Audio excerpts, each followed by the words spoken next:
नियम से। एक घर में कुछ महात्मा गए।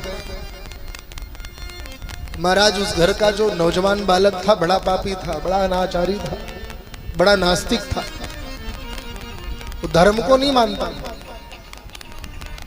संतों से माता पिता ने कहा महाराज हमारा बेटा है वो शराब पीता है, जुआ खेलता है, झूठ बोलता है, चोरी करता है, डकैती करता है, ईश्वर आदि को बिल्कुल नहीं मानता। महात्मा जी लोग बोले ठीक है आने दो उसको। आया बालक। महात्मा जी लोगों ने कहा बेटा एक काम करो, मेरे कहने से एक बार तुम राम बोल दो। उसने कहा मैं नहीं बोलूंगा। महात्मा जी ने कहा बेटा एक बार तो राम बोल दो। मैं नहीं बोलूंगा। बेटा एक बार बस राम बोल दो बस, और तुमसे कभी नहीं कहेंगे। कहा मैं नहीं बोलूंगा। बेटा एक बार राम बोल दो, मैं बार बार कह रहा हूं मैं नहीं बोलूंगा। महात्मा जी ने कहा बेटा बस एक बार मैं कह रहा हूं, बस राम बोल दो बस तुम। बेटे ने कहा मैंने कह दिया, आपसे बार बार कह दिया, मैं राम नहीं बोलूंगा। महात्मा जी ने कहा बस काम है। रास्ते में जा रहा था, सर्प ने डस लिया, मृत्यु को प्राप्त हुआ। यमराज के दूत आए, जीवन भर पाप किया था, ले जाने के लिए। इतने में भगवान के दूत आ गए।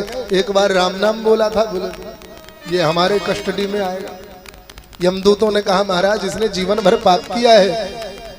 धर्मदूतों ने कहा महाराज इसने एक बार राम नाम जीवन में बोला है, ये भी तो सोचो। अब बहस छिड़ गई, जीवन भर का पाप बड़ा कि एक बार का राम नाम बड़ा। अब यमराज और धर्मराज दोनों को आना पड़ा। दोनों ने फैसला करने में अपनी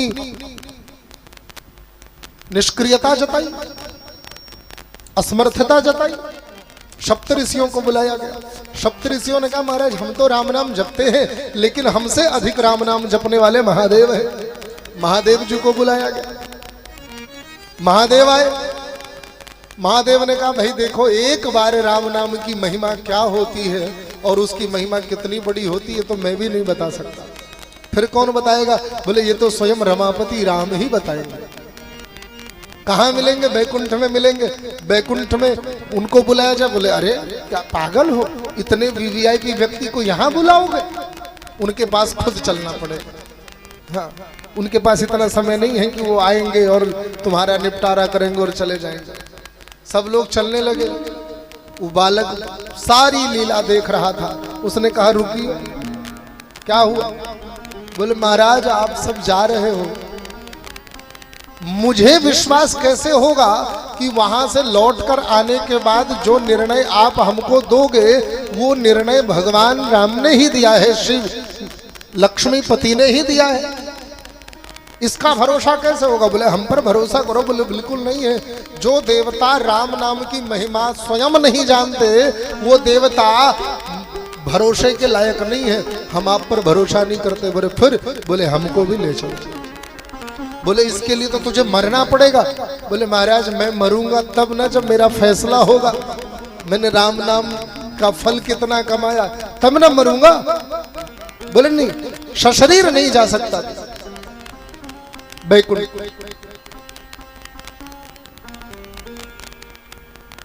बालक ने कहा महाराज देखो सशरीर नहीं जा सकता लेकिन कोई तो उपाय होगा। बोले एक उपाय है। क्या? बोले तेरी आत्मा को देव पालकी में बिठा करके बैकुंठ ले जाया जा सकता है और वहां पर भगवान नारायण जो कुछ भी कहेंगे वो तो पालकी में बैठ करके ही सुन सकता है, बाहर नहीं निकल सकता। स्वीकार है महाराज। पालकी में उसकी आत्मा रूपी जो शरीर है, आत्मा रूपी जो तत्व है बैठाया गया और बैठा करके लेकर चलने लगे। कौन कौन पालकी के कहार बना? महाराज यमराज, महाराज धर्मराज, महाराज इंद्र, कुबेर, ये सब पालकी के कहार बन करके पालकी लेकर के चल रहे हैं। बैकुंठ पहुंचे। भगवान नारायण ने कहा ये सब आप सब एक साथ? बोले महाराज एक बहुत बड़ा संकट आ पड़ा है। बोले क्या? बोले एक व्यक्ति ने जीवन भर पाप किया। बोले तो? बोले एक बार उसने राम नाम लिया, राम नाम लिया था।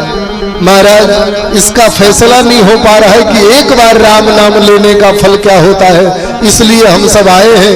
और वो मान नहीं रहा था, इसलिए इस पालकी में बिठा कर लाए हैं। भगवान मुस्कुराए। देवता बोले प्रभु मुस्कुराने का कारण?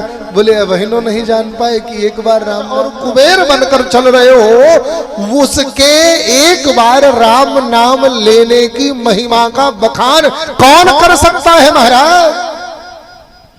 एक बार राम नाम का, ये तो राम नाम का फल है। राम न सकहि नाम गुण गाई, कहूं कहां लगी नाम बड़ाई। तो आपने किस भांति से भगवान का नाम लिया है ये मायने नहीं रखता, आपने भगवान का नाम लिया है ये मायने रखता है।